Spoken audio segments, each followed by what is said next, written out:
Thanks, Tom. We're here with Marlboro High lacrosse coach John Lesage. Coach, thanks for hanging out with us. No problem. Glad to be here. With the first-time coaches, we like to ask a couple of questions just so the community can get a chance to know you a little bit better. Fair enough. When did you start to play lacrosse? I actually never went to a school that had lacrosse. Early in my coaching career, I was over at Acton Boxborough, and we had a new coach come in, and they brought me out, kind of coached me up. I spent 12 years over there helping out sub-varsity and helping out with the varsity. It was a great experience, and 4 years ago, the opportunity came up to come take the head coaching job over here, and I embraced it. What sports did you play as a kid then? Football, basketball, golf, baseball, soccer. It was the times when you could play everything and be outdoors a lot. So we kind of did everything. When I got to college, I played basketball and football in college. So where was the connection with lacrosse? How did that come about? Just being an athlete.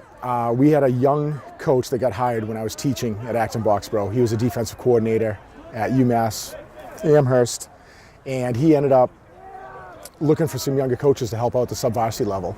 And at that point, I took the opportunity and ran with it. I learned a lot about the game the first couple of years. It was a big learning curve, and I find myself here today with this great group. What motivated you to want to become a coach? I think from a young age, just always being around the sport. And it didn't matter what season it was, just loving and having a passion for the sport that was going on that season.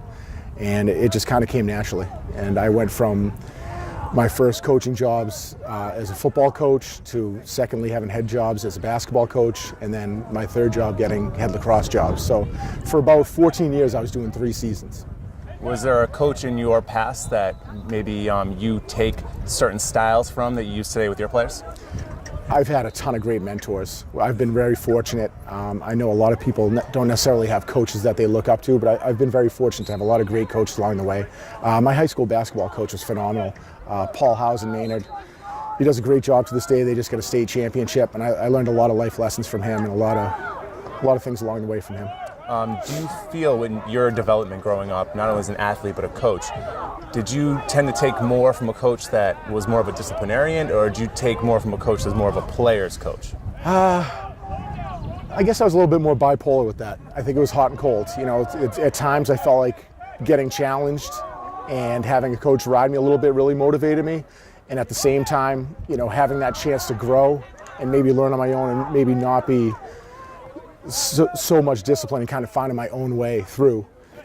That helped me. I try to carry that into my coaching now. I feel like sometimes, you got to get on a player, and sometimes, they got to figure it out for themselves at times as well. What do you feel goes into being a quality lacrosse player? Having the basics. I come from a coaching background in lacrosse, but not a playing background in lacrosse. So I preach on fundamentals: catching, throwing, spacing, discipline, real decision making is where I really force my ideas. And having a player that's accepting of coaching and willing to do what's right for the team, I think that makes a great player. What do you feel is your coaching style? As a teacher, I feel like everyone has their own learning style, and I think it equates a lot to teaching.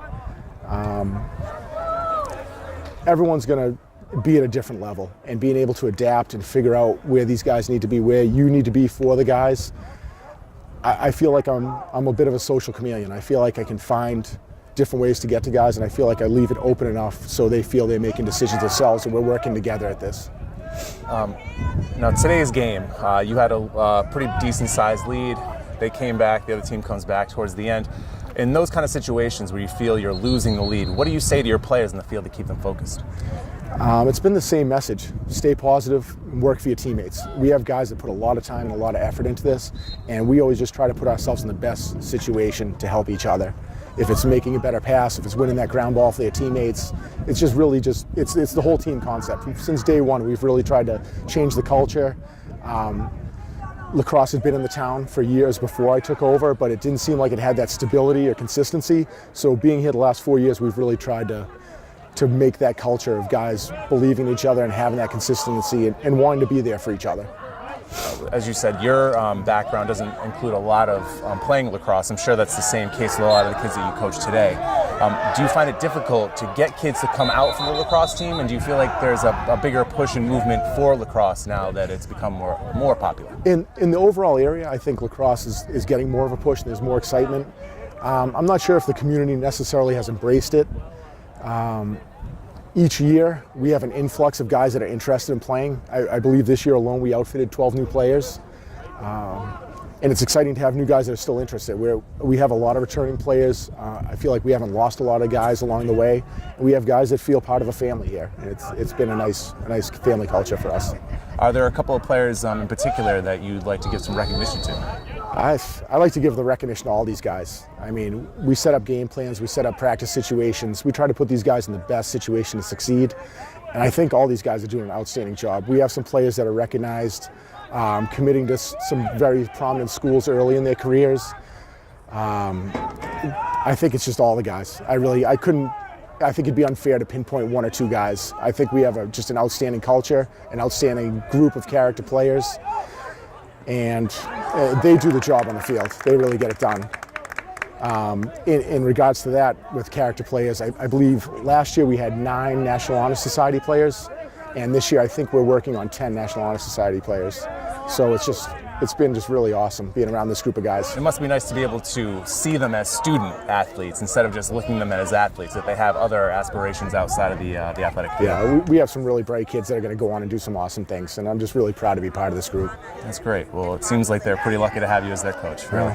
I hope they feel that way as well. Well, thank you very much for your time. We really appreciate it. Awesome, thank you. Back to you, Tom.